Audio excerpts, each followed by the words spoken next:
ईद उल फितर की आमद से कबल परदेसियों के काफिले अपने घरों को रवाना होना शुरू हो गए हैं और मुसाफिरों ने बस अड्डों का रुख कर लिया। महराज अख्तर मजीद बताएंगे। ईद का त्यौहार अपने प्यारों के साथ मनाने के लिए कराची में रोजगार के लिए मुकीम अफराद ने अपने आबाई शहरों की जानिब सफर शुरू कर दिया।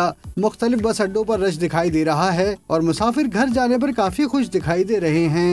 ईद का त्यौहार नज़दीक है तो हम लोग ज़ाहिर बात है यहाँ कराची में जॉब करते हैं, तो इसलिए छुट्टी और ईद के सिलसिले में फिर गाँव जाते हैं, अपने इलाकों में जाते हैं, ट्रैवल करते हैं। यहाँ से घर जा रहे हैं, फैमिली से मिलने के लिए जा रहे हैं, बच्चों के साथ ईद मनाएंगे क्योंकि ईद का त्यौहार होता है। अकेले मनाते हुए बंदे को तो परेशानी होती है, बच्चों के साथ जो गुल मिल जाता है, बंदा जो जहन जो फ्रेश हो जाता है।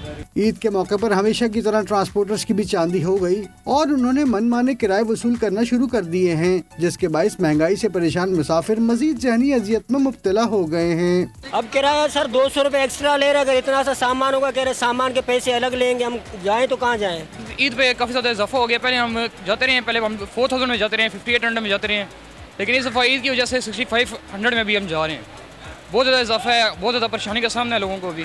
बढ़ते किराए और गाड़ियों की कमी के बावजूद अपने घर वालों के साथ ईद मनाने के लिए शहरियों की बड़ी तादाद कराची से रवाना हो रही है। कैमरामैन अली जान के साथ महराज अख्तर, डॉन न्यूज़, कराची।